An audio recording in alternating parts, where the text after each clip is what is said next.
عاقبۃ للمتقین والصلاة والسلام علی سید الانبیاء والمرسلین قال اللہ تعالی وتبارک فی القرآن المجید والفرقان الحمید بسم اللہ الرحمن الرحیم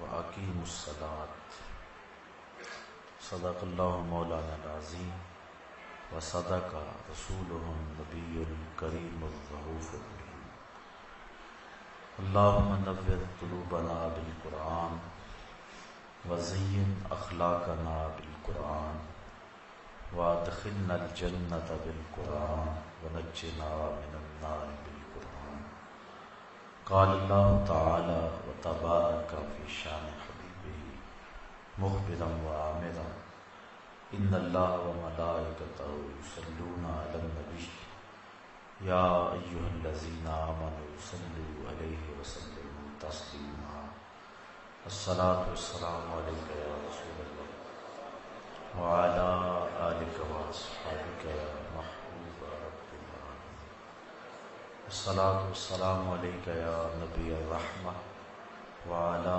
آلک واصحابک یا رسول الملاحمہ ز مہجوری برآمد جان عالم تراحم یا نبی اللہ تراحم نا آخر رحمت للعالمین ز محروما چرا فارغ نشین برو آور سراز برد یمانی کہ روئے تست صبح زندگانی عدیم طائف نالین پاکن شراک از رشتہ جہائے ماکن چے باشد گر کنی سوئے نگاہے ہمیشہ گر نہ باشد گاہے گاہے نگاہے یا رسول اللہ نگاہے نگاہے یا حبیب اللہ نگاہے پیا پہ گر نہ باشد گاہے گاہے نگاہے یا رسول اللہ نگاہے صد ہزاراں جبریل اندر بشر بہر حق سوئے غریباں یک نظر یا رسول اللہ انظر حالنا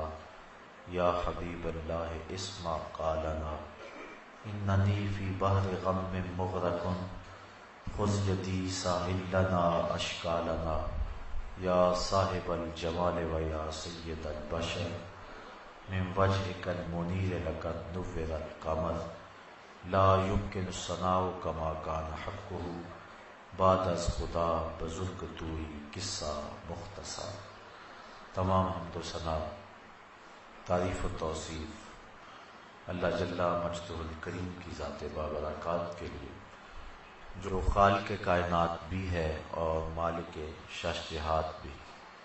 اللہ جل وعلا کی حمد و ثنا کے بعد حضور نبی اکرم شفیع امم رسول محتشم نبی مکرم اللہ کے پیارے امت کے سہارے رب کے محبوب دانائے غیور مالک رقاب امم فخر عرب و عجم والی کون و مکان سیاہ لا مکان سید انس و جان سرور لالا رخاں نیر تاباں سر نشین مہوشاں ماہ خوباں شہنشاہ حسینہ تتمہ دوراں سر خیل زہرہ جمالہ جلوہ صبح ازل نور ذات لم یزل باعث تکوین عالم فخر آدم و بنی آدم نیر بطحا رازدار ما اوہا شاہد ما طغا صاحب علم نشرہ معصوم آمنہ احمد مجتبیٰ حضرت محمد مصطفیٰ صلی اللہ علیہ وسلم کے حضور ناز میں اپنی عقیدتوں ارادتوں اور محبتوں کا خراج پیش کرنے کے بعد معزز محترم محتشم سامعین خواتین و حضرات السلام علیکم ورحمۃ اللہ وبرکاتہ۔ حمد و مدحت کے بعد معزز محترم سامعین، آج فضیلت نماز کے عنوان سے کچھ باتیں آپ کے گوش گزار کرنے کی کوشش کروں گا۔ اللہ تعالیٰ میری زبان پہ کلمۃ الحق جاری فرمائے۔ نماز ایک اہم فریضہ ہے۔ توحید باری تعالیٰ پر ایمان تیقن کے بعد نماز کی اہمیت اور اس کی تاکید جس انداز کے ساتھ فرمائی گئی ہے وہ کسی سے مخفی نہیں ہے۔ قرآن مجید میں 750 مرتبہ مختلف صیغوں سے نماز کا حکم صادر کیا گیا ہے۔ نماز اللہ کے قرب کا ذریعہ ہے۔ بندہ سجدے میں سب سے زیادہ اپنے رب سے قریب ہوتا ہے۔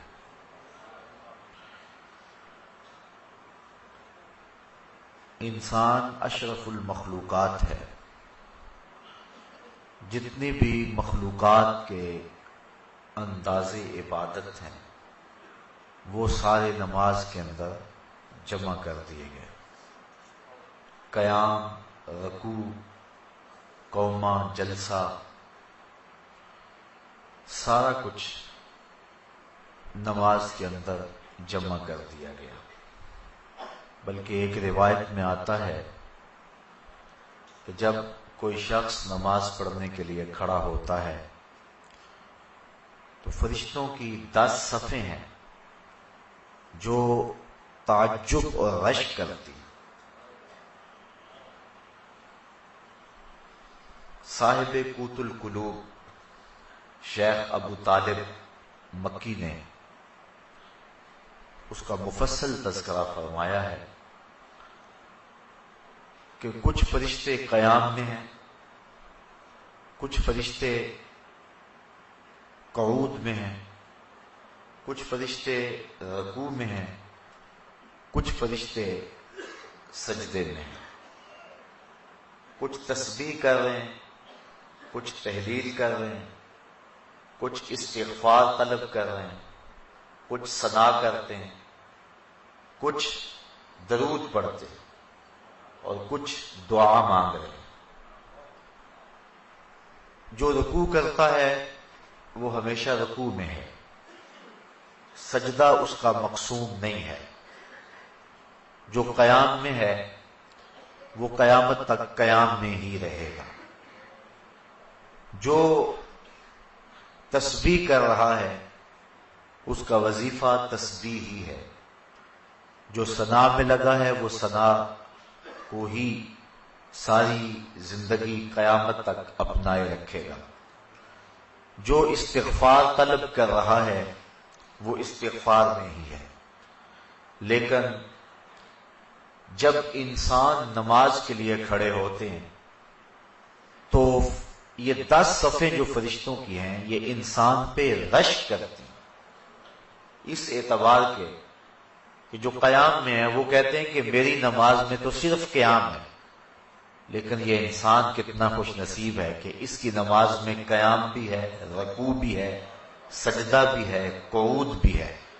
استغفار والے کہتے ہیں کہ میرے پاس صرف استغفار ہے، ثنا والا کہتا ہے کہ میرے پاس صرف ساری زندگی ثنا ہے، لیکن اس کی نماز میں ثنا بھی ہے، اس کی نماز کے اندر استغفار بھی ہے، اس کی نماز کے اندر دعا بھی ہے، اس کی نماز کے اندر درود بھی ہے، اس کی نماز کے اندر سلام بھی ہے۔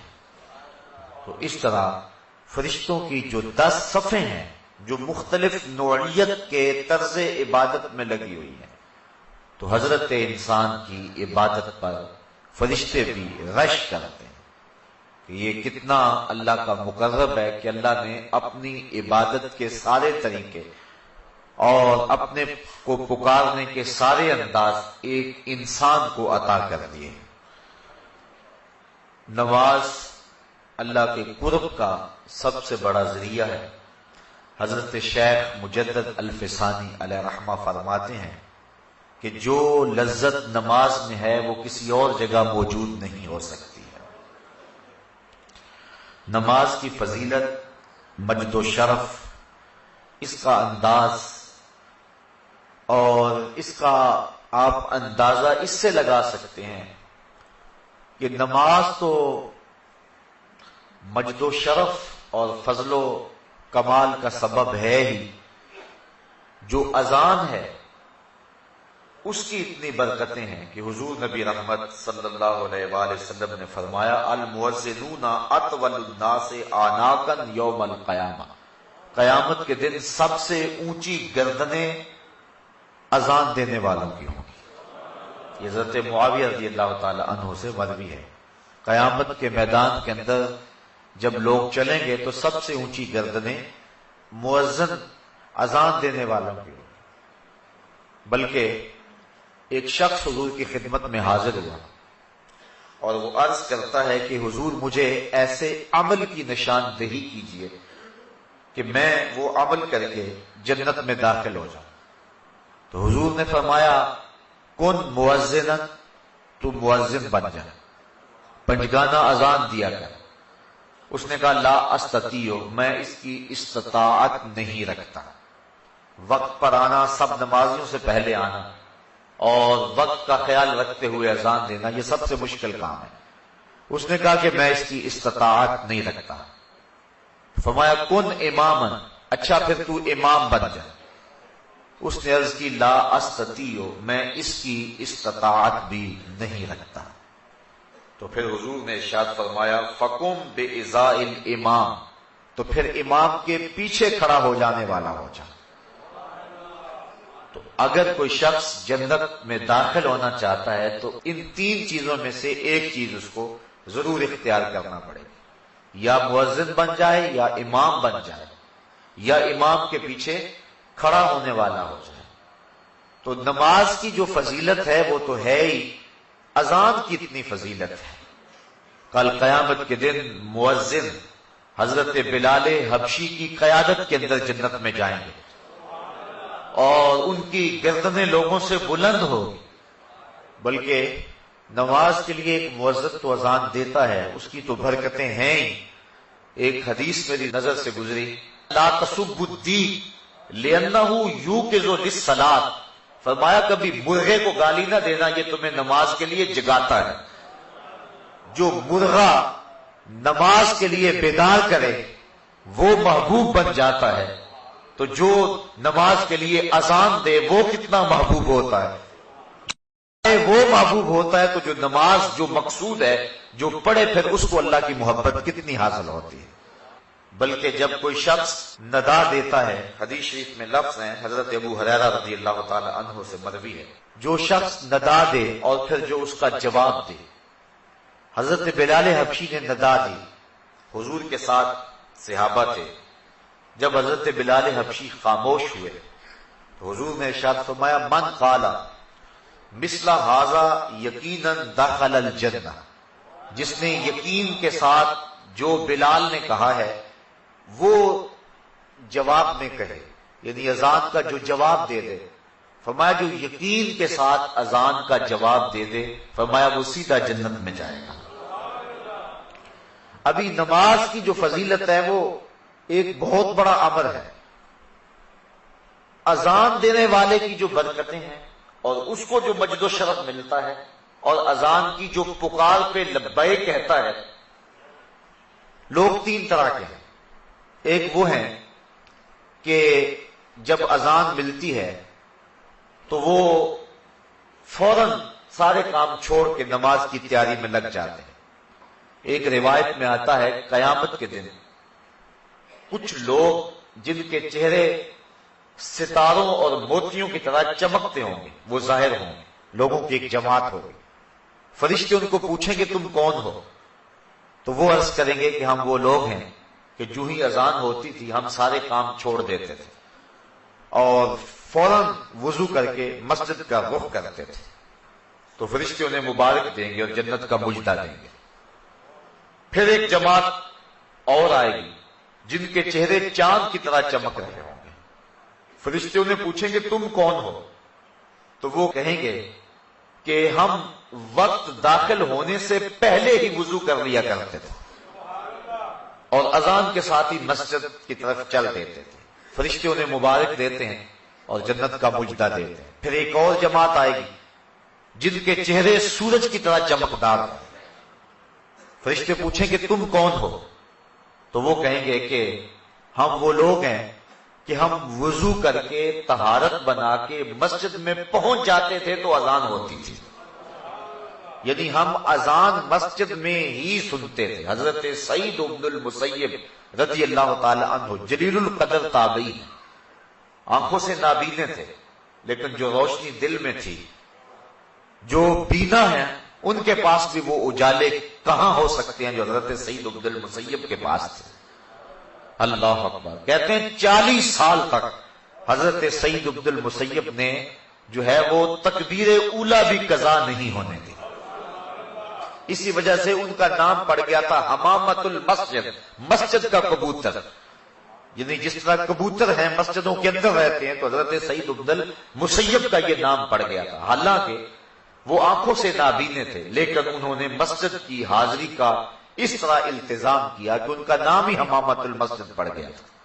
بلکہ جب یزید نے مدینے کو اجاڑا ایام حرہ میں، جب اس نے 3 دن تک اہل مدینہ کو سخت پریشان رکھا اور اس کے گھوڑے مسجد نبوی کے اندر باندھے گئے، اس وقت جو بھی پکڑا جاتا اس کو قتل کر دیا جاتا، تو حضرت سعید بن المسیب ان ایام کے اندر بھی مسجد میں رہے.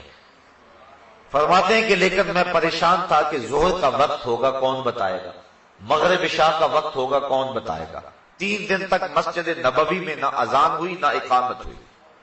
یہ بڑے خطرناک دن آئے ہیں اور یہ یزید بدبخت نے جس طرح کربلا میں ظلم کیا، اس نے مکہ المکرمہ میں بھی ظلم کیا اور اس نے مدینہ رسول میں بھی ظلم کیا، اور 3 دن تک مسجد نبوی میں اس کے ظلم کی وجہ سے اذان اور اقامت نہیں ہوئی. حضرت سعید بن المسیب آنکھوں سے نابینے تھے اور جب بھی کوئی یزید کے فوجی آتے تو نابینا سمجھ کے چھوڑ جاتے. فرماتے ہیں میں پریشان تھا کہ مجھے نمازوں کے وقت کا کون بتائے گا. اس مشکل وقت میں انہیں یہ پریشانی لاحق تھی کہ کہیں نماز کا وقت نہ گزر جائے. تو کہتے میں حضور کے روضے کے پاس بیٹھا تھا، فلم ازل اسمع الاذان والاقامۃ من قبر رسول اللہ صلی اللہ علیہ وسلم. اور میں جب بھی پھر نماز کا وقت آیا گنبد خضرا سے اذان کی آواز بھی آئی اور اقامت کی آواز بھی آئی. تو جو شخص اہتمام کریں کہ ہم نے تکبیر اولا کو قضا نہیں کرنا ہے، ان کے لیے پھر اللہ یوں بھی اہتمام فرما دیتا ہے. ان حالات میں بھی ان کی تکبیر اولا قضا نہیں ہوئی اور 3 دن تک گنبد خضرا کے مکین کے ساتھ مل کے نمازیں پڑھتے رہے. یہ حضرت سعید بن المسیب رضی اللہ تعالی عنہ کا اعزاز ہے، یہ ان کی تکریم ہے، یہ ان کی عزت افزائی ہے. اللہ اکبر. حضور فرمایا کچھ لوگ مسجدوں کی میخیں ہوتی ہیں، جس طرح کیل ٹھکا ہوتا ہے وہ مسجدوں میں یوں وابستہ ہوتے ہیں، اور اگر کسی وجہ سے وہ مسجد کی حاضری سے قاصر ہو، بیماری کی وجہ سے اگر وہ مسجد میں نہیں آ رہے، اللہ کے فرشتے ان کا حال پوچھنے کے لیے جاتے ہیں. یہ ان کا اعزاز ہے، یہ ان کی تکریم ہے. بلکہ فرمایا سبعۃ یظلھم اللہ تعالی فی ظلہ یوم لا ظل الا ظلہ، امام عادل وشاب نشأ فی عبادۃ اللہ ورجل قلبہ معلق بالمساجد ورجل دعته امرأة ذات منصب وجمال فقال انی اخاف اللہ ورجلان تحابا فی اللہ اجتمعا علیہ وتفرقا الیہ ورجل تصدق بصدقة فأخفاها حتى لا تعلم شماله ما تنفق يمينه ورجل ذكر الله خاليا ففاضت عيناه. فرمایا 7 اشخاص ایسے ہیں قیامت کے دن جب کوئی سایہ نہیں ہوگا، اللہ ان 7 کو اپنے عرش کا ٹھنڈا سایہ عطا فرمائے گا. ان میں سے جو تیسرا شخص بیان فرمایا حدیث طویل ہے، ورجل قلبه معلق بالمساجد، وہ آدمی جس کا دل مسجد کے ساتھ لگا ہوا ہے، اسے جب بھی ڈھونڈو مسجد میں ملے گا، مسجد کے ساتھ وابستہ ہے، مسجد کی تعمیر کے لیے، مسجد کی آبادی کے لیے، مسجد کی صفائی کے لیے، اس کا دل مسجد سے وابستہ ہے. حضور فرمایا کل قیامت کے دن جب کوئی سایہ نہیں ہوگا، اس شخص کو اللہ اپنے عرش کا ٹھنڈا سایہ نصیب فرما دے۔ اللہ اکبر۔ تو اذان، اقامت اور مسجد، یہ نماز سے متعلقہ چیزیں ہیں، اور اللہ تعالیٰ نے ان متعلق چیزوں پر بھی وہ برکتیں اور وہ شرف رکھا ہے کہ انسان کی نجات کی یہ چیزیں ضمانت ہیں۔ تو پھر جو نماز ہے، نفس نماز، پھر اس کی کیفیت کیا ہو؟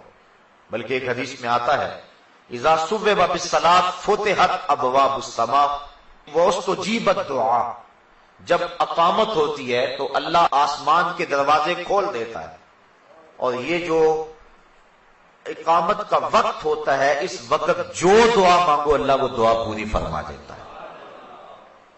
اور حضرت انس رضی اللہ تعالی عنہ سے روایت ہے کہ اقامت اور اذان کے درمیان کا جو وقفہ ہوتا ہے، اس وقفے میں جو بھی دعا مانگی جائے اللہ تعالیٰ اس دعا کو قبول فرماتا ہے، رد نہیں کرتا، بلکہ حضور نے ارشاد فرمایا کہ اس وقت اللہ سے دعا مانگ لیا کرو۔ صحابہ نے عرض کی حضور پھر کون سی دعا مانگے؟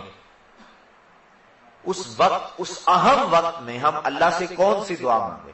حضور نے فرمایا صلی اللہ العافیۃ فی الدنیا والآخرہ، اللہ سے دنیا اور آخرت دونوں جہاں کی بہتری اور عافیت طلب کر دیا کرو، یعنی دنیا بھی ٹھیک ہو جائے، آخرت بھی ٹھیک ہو جائے۔ مومن دونوں جہانوں کا طلبگار ہے۔ ایک صحابی کو دیکھا سخت کمزور ہے، فرمایا تمہاری یہ حالت کیا ہوئی؟ عرض کی حضور میں نے اللہ سے دعا مانگی کہ جو دکھ تکلیفیں میرے مقدر کی ہیں وہ آخرت میں نہ آئیں، دنیا پہ ہی آ جائیں، اور میں دنیا پہ سارے دکھ اور عذاب اور مصیبتیں جھیل لوں تاکہ میری آخرت صاف ہو جائے۔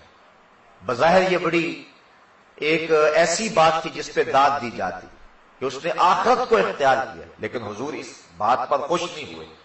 فرمایا تو نے یہ کیوں کہا ہے کہ میرے حصے کی جو تکلیفیں ہیں وہ دنیا پہ ہی آ جائیں، آخرت میں نہ آئے؟ تو نے یہ کیوں نہیں کہا ربنا آتنا فی الدنیا حسنۃ وفی الآخرۃ حسنۃ، اے اللہ مجھے دنیا میں بھی بہتریاں دے دے، آخرت میں بھی بہتریاں دے دے۔ جو مومن ہے وہ دونوں جہاں کی بہتریاں چاہتا ہے۔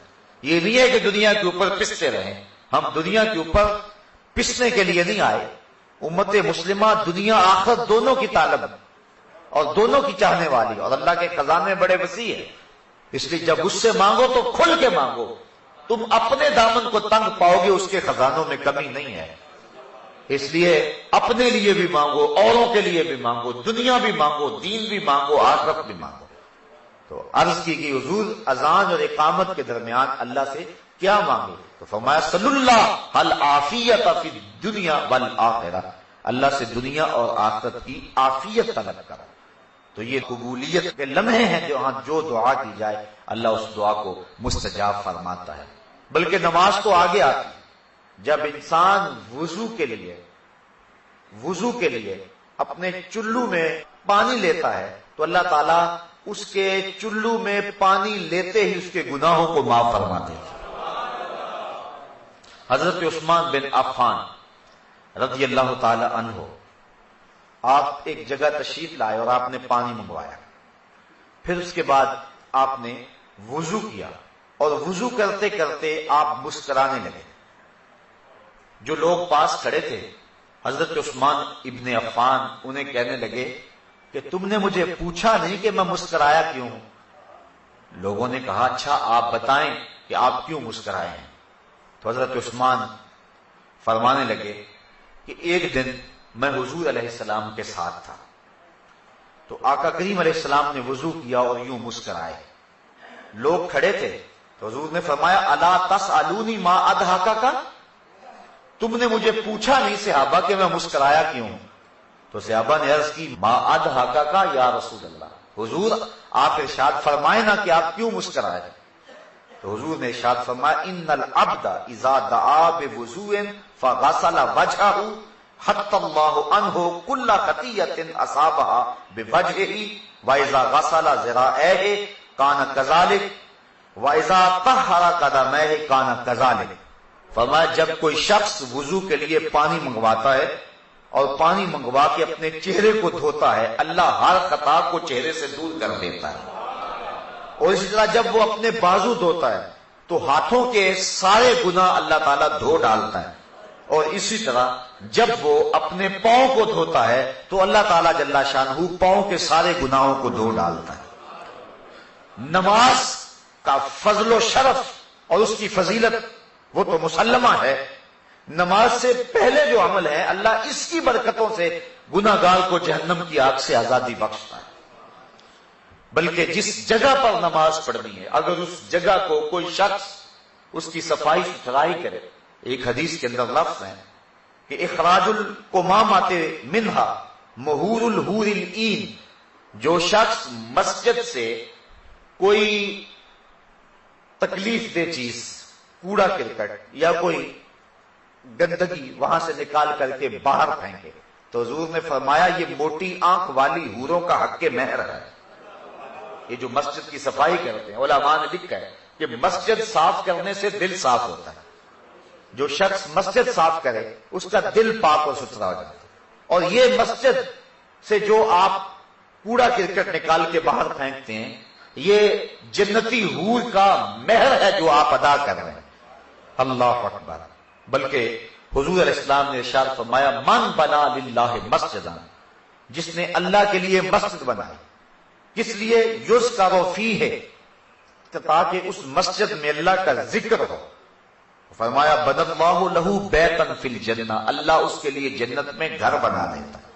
اور ایک روایت میں ہے کہ جس نے تتر کے گھونسلے کے برابر، یعنی حجم میں تھوڑی جگہ پر مسجد بنائی، علماء نے یہ لکھا ہے یہ نہ کہو فلاں مسجد چھوٹی ہے یا فلاں مسجد بڑی، یہ نہ کہو، کیونکہ کوئی بھی اللہ کا گھر چھوٹا نہیں ہے، سارے بڑے ہیں۔ یہ کہو فلاں میں نمازی زیادہ آتے ہیں، فلاں میں نمازی تھوڑے آتے ہیں، نمازیوں کی گنجائش کم ہے فلاں میں، اور فلاں میں جو ہے وہ نمازیوں کی گنجائش زیادہ ہے، یہ کہو۔ بعض ہم عموماً ہمارے ہاں روزمرہ یہی ہے، ہم کہتے ہیں وہ چھوٹی سی مسجد، چھوٹی نہیں کہنا چاہیے مسجد کو، جس چیز کا تعلق رب سے ہو جائے پھر وہ چھوٹی نہیں رہتی، وہ بڑی ہو جاتی ہے۔ اس لیے اس مزاج کو بدلنے کی ضرورت ہے۔ بلکہ واصف علی واصف نے ایک بڑی خوبصورت بات لکھی، اس نے کہا مسجد کیا کوئی بھی شے چھوٹی نہیں ہے، کوئی شے چھوٹی تب نظر آتی ہے اسے دور سے دیکھا جائے یا پھر غرور سے دیکھا جائے۔ جب کسی کو دور سے دیکھو یا پھر غرور سے دیکھو تو وہ چھوٹا نظر آئے گا، ورنہ کوئی بھی شے کارخانہ قدرت میں چھوٹی نہیں ہے، ہر شے باعظمت ہے۔ تو بالخصوص جس چیز کی نسبت جو ہے وہ اللہ جل شانہ اس کے رسول کریم سے ہو جائے وہ چیز چھوٹی نہیں ہو سکتی ہے۔ یہ کہو گنجائش اس میں تھوڑی ہے نماز میں۔ حضور نے حضرت عباس بن عبد المطلب رضی اللہ تعالی عنہ، حضور کے رشتے میں چچا لگتے ہیں، ان سے پوچھا کہ چچا آپ بڑے ہیں یا میں بڑا ہوں؟ تو انہوں نے جواب عرض کی حضور سال میں نے زیادہ گزارے ہیں، بڑے آپ ہی ہیں۔ یہ نہیں کہا کہ میں بڑا ہوں، کہا سال میں نے زیادہ گزارے ہیں لیکن بڑے آپ ہی ہیں۔ تو جب نسبت اچھی جگہ ہو تو پھر اپنی زبان کو احتیاط کے ساتھ حرکت دینی چاہیے۔ تو علماء نے اس جزیے کو بیان کیا ہے کہ یہ نہ کہو چھوٹی مسجد یا بڑی مسجد، بلکہ کہو فلاں مسجد میں نمازیوں کی گنجائش تھوڑی ہے، چھوٹی اس کو نہیں کہہ سکتے ہیں۔ تو جس نے تتر کے گھونسلے کے برابر یعنی اتنی تھوڑی جگہ پر مسجد بنائی، اللہ اس کا بھی جنت میں محل بنا دیتا ہے۔ تو جس جگہ سجدہ کرنا ہے، جس جگہ پیشانی رکھنی ہے، اللہ اکبر، وہ جگہ بھی اتنی برکتوں کی حامل ہے۔ بلکہ فرمایا کہ خیر الاماکن، بہترین جگہیں روئے زمین پہ ہیں تو وہ مسجدیں ہیں، اور بدترین جگہیں اگر روئے زمین پہ ہیں تو وہ اسواق یعنی بازار ہیں۔ حکم ہے مسجد میں جلدی جاؤ اور دیر سے آؤ، بازار میں دیر سے جاؤ اور جلدی واپس آؤ۔ گو ہمارا انداز اس سے مختلف ہے، لیکن حکم یہی ہے کہ مسجد میں جلدی جاؤ، دیر سے واپس پلٹو۔ بلکہ ایک حدیث میں آتا ہے جس نے نماز فجر مسجد میں پڑھی اور پھر وہ ذکر و اذکار میں لگا رہا، بیٹھا رہا حتیٰ کہ سورج طلوع ہو گیا، اور پھر اس نے 2 رکعت پڑھے جس کو صلاۃ الاشراق کہتے ہیں، تو فرمایا اس کو مقبول حج اور عمرے کا اللہ ثواب عطا فرماتا۔ اللہ اکبر۔ تو یہ برکتیں ہیں اللہ کے پاک گھر کی جہاں نماز ادا ہونی ہے۔ باقی رہی بات نماز کی، اس کی کیا فضیلت ہے، تو آئیے حضرت نبی رحمت صلی اللہ علیہ وسلم کا ایک فرمان جس کو امام بخاری نے حضرت ابو ہریرہ رضی اللہ تعالی عنہ سے نقل کیا ہے، صحابہ سے مخاطب ہو کے کہا ارائیتم لو ان نہرا بباب احدکم یغتسل کل یوم خمسا ما تقول ذلك یبکی من درنہ قالوا لا یبکی من درنہ شیئا قال فذلك مثل الصلوات الخمس یمحو اللہ بہ الخطایا۔ فرمایا صحابہ ایک بات تو بتاؤ، اگر کسی شخص کے دروازے کے سامنے سے کوئی نہر گزرتی ہو اور وہ دن میں 5 مرتبہ اس نہر میں غسل کرے، مجھے بتاؤ کیا اس کے بدن پر کوئی میل کچیل باقی رہے گی؟ صحابہ نے عرض کی حضور اس کے بدن پر کوئی میل باقی نہیں رہے گی۔ فرمایا یہی 5 نمازوں کی مثال ہے، جو شخص پنجگانہ نماز پڑھتا ہے اس کے بدن پر گناہوں کا کوئی میل باقی نہیں رہتا۔ اللہ تعالیٰ گناہوں کو دھو دیتا ہے جس شخص نے پنجگانہ نماز کا مزاج بنا لیا۔ صحابہ فرماتے ہیں، اور یہ بھی حضرت امام بخاری نے حضرت عبداللہ رضی اللہ تعالیٰ عنہ سے روایت نقل کی ہے کہ حضور سے سوال کیا گیا ای العمل احب الی اللہ، حضور سب سے زیادہ اللہ کو محبوب عمل کون سا ہے، یعنی کون سا وہ عمل ہے جو اللہ کو سب سے زیادہ محبوب ہے؟ قال الصلاۃ علی وقتها، فرمایا وقت پہ نماز پڑھنا۔ اولاد بنی آدم کے جتنے بھی اعمال ہیں، اچھے نیک صالح اعمال، ان میں سے اللہ کو سب سے زیادہ محبوب عمل جو ہے وہ وقت پہ نماز پڑھنا ہے۔ ثم ایو، صحابہ نے عرض کی حضور پھر اس کے بعد؟ قال ثم بر الوالدین، پھر والدین کے ساتھ حسن سلوک کرنا۔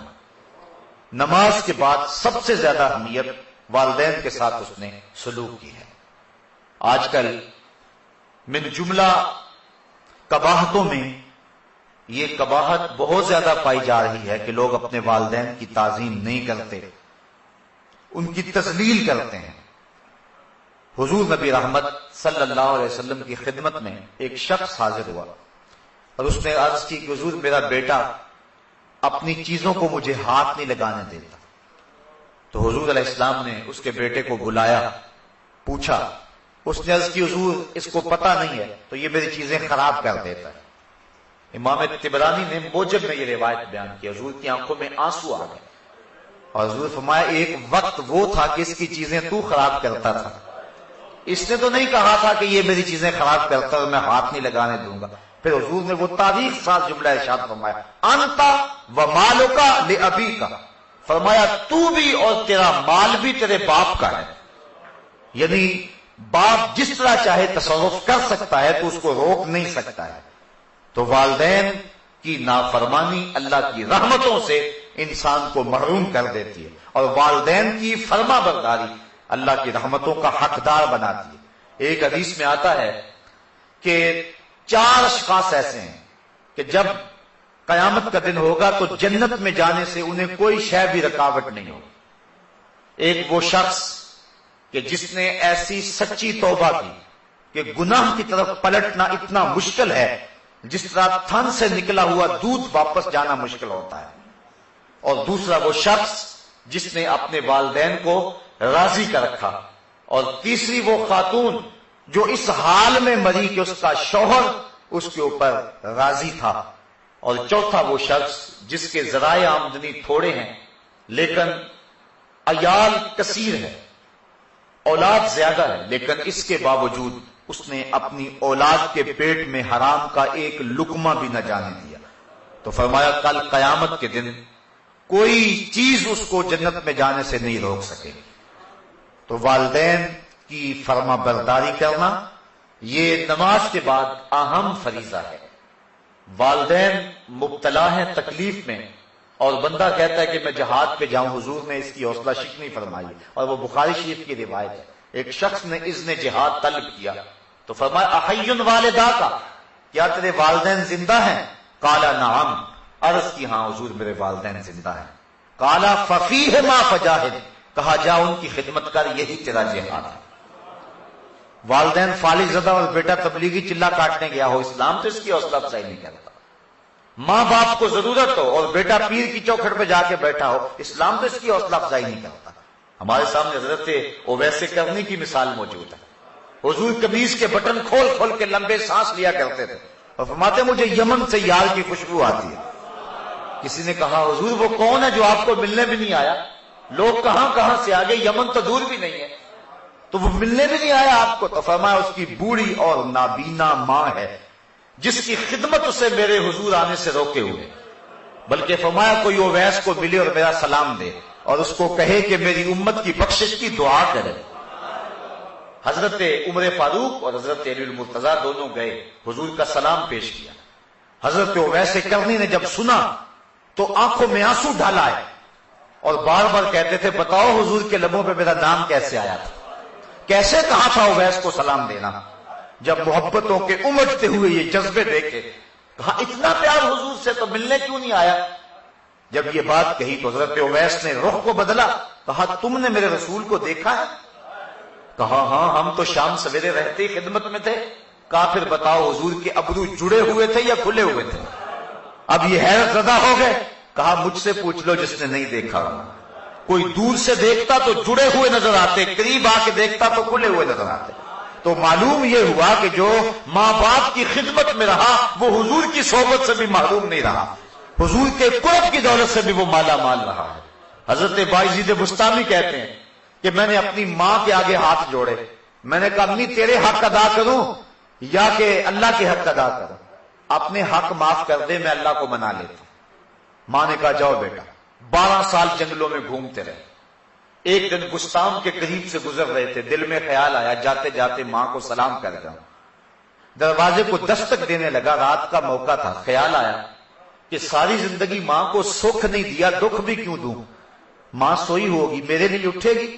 دروازے کے ساتھ لگ کے کھڑے ہو گئے۔ سردیوں کی لمبی رات تھی، ساری رات بیت گئی۔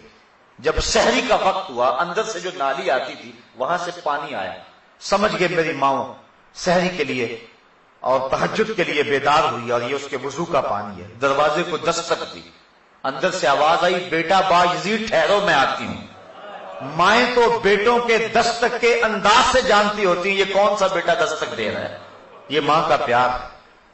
ماں نے دروازہ کھولا، حضرت بایزید بستامی کہتے ہیں کہ پھٹے ہوئے کپڑے، پیوند لگے ہوئے اور بکھری ہوئی حالت۔ ماں نے جب دیکھا تو آنکھوں میں آنسو مڈائے، 12 سال کے بعد بیٹے کو دیکھا تھا۔ ماں نے جب دیکھا تو ہاتھ اٹھا لیے، کہا مالک میرا بیٹا بایزید تیری طلب میں نکلا تھا، تو نے ابھی تک اسے اپنا قرب نہیں دیا۔ یہ جملے تھے ماں کی زبان پر۔ حضرت بایزید کہتے ہیں 12 سال کی ریاستوں سے مجھے جو کچھ نہیں ملا تھا ان جملوں سے مل گیا۔ میں نے کہا مالک میں تجھے کہاں ڈھونڈ رہا ہوں، تو ماں کی دعاؤں میں ہے۔ تو اگر والدین ناراض ہیں تو عبادت نہیں ہے۔ اور ایک روایت میں آتا ہے جس نے والدین کو تنگ کیا اور اس کے والدین ناراض تھے، قیامت کے دن وہ جنت کی خوشبو بھی نہیں پائے گا، اور جنت کی خوشبو 500 سال کی مسافت سے آنا شروع ہو جائے گی، لیکن وہ جنت کی خوشبو بھی نہیں پائے گا جس کے والدین اس پہ راضی نہیں ہیں۔ تو فرمایا پہلی چیز کیا؟ اللہ کو جو محبوب ترین عمل ہے وہ وقت پہ نماز پڑھنا ہے۔ دوسرا محبوب عمل بر الوالدین، والدین کے ساتھ حسن سلوک کرنا۔ صحابہ نے عرض کی ثم ایو حضور پھر کون سا عمل ہے؟ قال الجہاد فی سبیل اللہ، کہا اللہ کے راستے کے اندر جہاد کرنا۔ تو سب سے اولیت نماز کو، پھر اس کے بعد والدین کے ساتھ حسن سلوک کرنے کو، اور پھر تیسرے نمبر پہ حضور نے جہاد کا ذکر فرمایا۔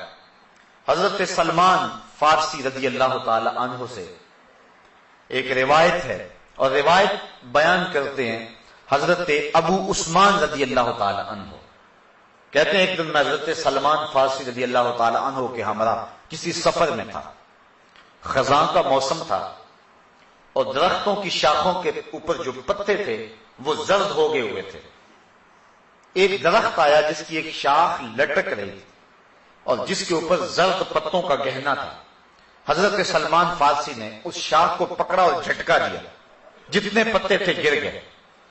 اس منظر کو دیکھ کر کے میں محظوظ ہو رہا تھا کہ حضرت سلمان فارسی میری طرف توجہ پذیر ہوئے اور کہنے لگے ابو عثمان تو نے پوچھا نہیں کہ میں نے ایسا کیوں کیا ہے؟ تو میں نے کہا کہ حضرت آپ بتا دیجئے آپ نے ایسا کیوں کیا؟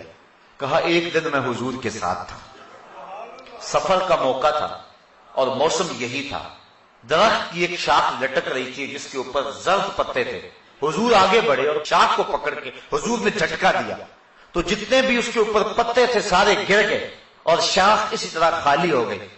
تو میں بھی اس منظر کو دیکھ کے معزوز ہوتا رہا۔ حضور نے میری طرف توجہ کی اور فرمایا سلمان تو نے مجھے پوچھا نہیں کہ میں نے ایسا کیوں کیا؟ حضرت سلمان فارسی کہتے ہیں میں نے عرض کی بندہ نواز آپ ارشاد کر دیں کہ آپ نے ایسا کیوں کیا؟ تو حضور نے فرمایا جس طرح میں نے اس شاخ کو جنبش دی اور اس کے اوپر کوئی پتا باقی نہیں رہا، جب کوئی شخص نماز کے لیے کھڑا ہوتا ہے اس طرح سارے گناہ اس کے بدن سے جھڑ جاتے ہیں۔ تو یہ نماز کی برکات ہیں۔ حضور نے ارشاد فرمایا مفتاح الجنت الصلاۃ، جنت کی چابی نماز ہے، یعنی چابی کے بغیر تالا نہیں کھلتا۔ تو اگر جنت میں جانے کی آرزو ہے تو پھر نماز کی ادائیگی کا مزاج بنانا ہوگا۔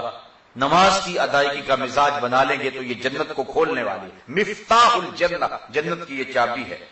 بلکہ حضور علیہ السلام نے ارشاد فرمایا اول ما یحاسب بہ العبد یوم القیامہ الصلاۃ، قیامت کے دن بندے سے سب سے پہلا سوال نماز کا ہوگا۔ اگر پہلے سوال کے اندر انسان بے بس ہو گیا تو باقی معاملے تو خراب ہو گئے، اور جس نے اس کے جواب کے اندر آسانی پائی اس کے باقی معاملے بھی اللہ ٹھیک فرما دے گا۔ تو قیامت کے دن بندوں سے سب سے پہلا سوال جو ہے وہ نماز کا ہوگا۔ اور میرے اور آپ کے آقا و مولا نے فرمایا حبب الیہ من دنیاکم ثلاث، لوگوں تمہاری دنیا سے مجھے صرف 3 چیزیں پسند ہیں، الطیب والنساء وجعلت قرۃ عینی فی الصلاۃ، خوشبو، منکوحہ عورتیں، اور میری آنکھوں کی ٹھنڈک نماز میں رکھی گئی ہے۔ حضور نے نماز کو اپنی آنکھوں کی ٹھنڈک قرار دیا۔